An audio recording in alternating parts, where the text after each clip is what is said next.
Hey guys, Jerry Miculek here. We're going to talk about the proper way to handle a revolver when you fire it and the consequences of not doing that. So here we go. What you want to remember, all revolvers, doesn't matter whose manufacturer, there's a cylinder gap. That means the difference between the fit of the cylinder to the end of the barrel. So when you close the cylinder, of course, it has to have enough clearance to when it rotates that it doesn't drag on the barrel. Cylinder gap.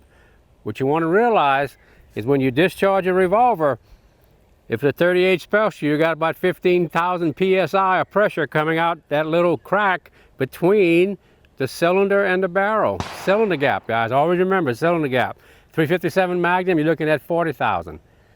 460, 60,000. So you want to keep anything that you don't want to damage from being in front of the cylinder. The way I hold a revolver to shoot, usually, if it's a full-size gun like this, I'll go ahead and wrap my thumbs and they're out of the way. The only thing, nothing's in front of the cylinder. Very important to me. So what I have here today is a simulated finger. We're going to take our simulated finger with different calibers and lay them next to the cylinder gap and fire a shot to see what happens. So we're going to start with a 22 long rifle.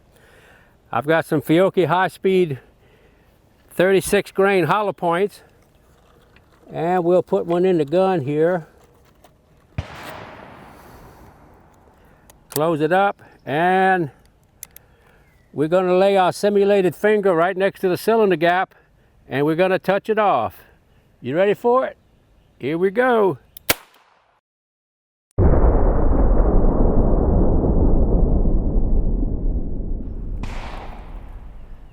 As you can see, let me go ahead and clear, show clear.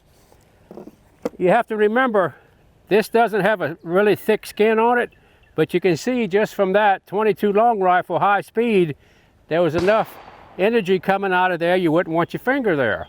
So you can imagine as we increase the velocity and the chamber pressure, what's going to happen to this simulated finger here. So what we got next is a Smith & Wesson Model 66, it's a 357 Magnum, and I've got some Hornady Critical Defense 125 grain flex tip doing 1,500 feet a second.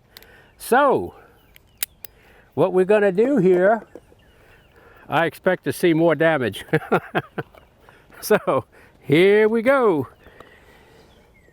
We'll take our target of opportunity, our simulated finger, lay it next to the cylinder gap. You ready? Here we go.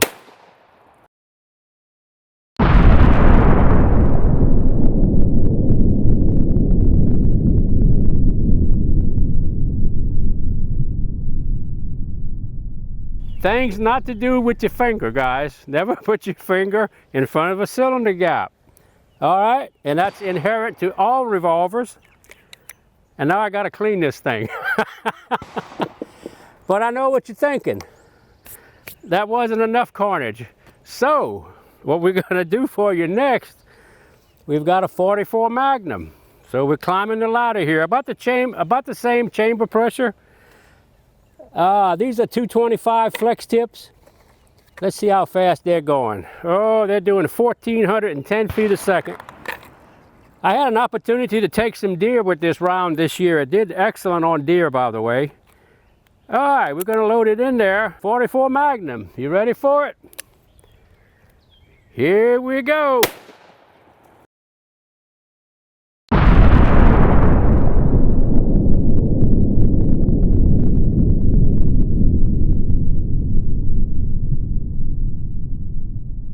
Ooh, a clean cut. Definitely don't want your finger in front of that. All right, but I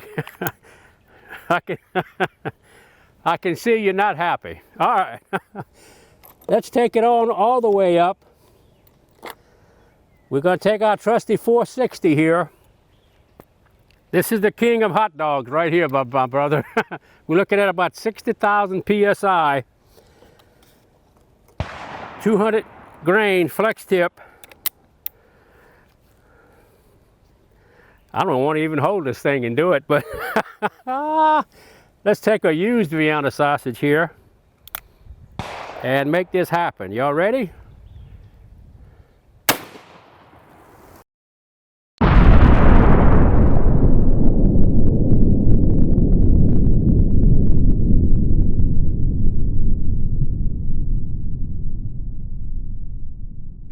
So there you have it. A Vienna sausage is a little bit more sensitive than your finger, but what you want to realize, a lot of energy coming out of that cylinder gap. You want to always try to have your technique to where nothing's in front of the cylinder.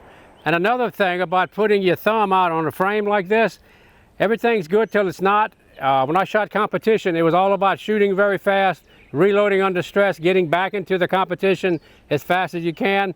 And anything you do that might interrupt the turning of that cylinder, with that thumb up there, you jam the cylinder a little bit, you get it in front, you saw what it did with the Magnum, you're gonna have a big owie. I always try to stay behind the cylinder. You gotta realize, guys, it's like a lawnmower running. You don't put your fingers underneath it, there's a blade turning. You wanna think of that the same here. It's inherent to all revolvers. A totally safe gun to use, just use it properly. I've been doing it for 40, 45 years now, and what can I say? I'm looking forward to another 45 years. Get some.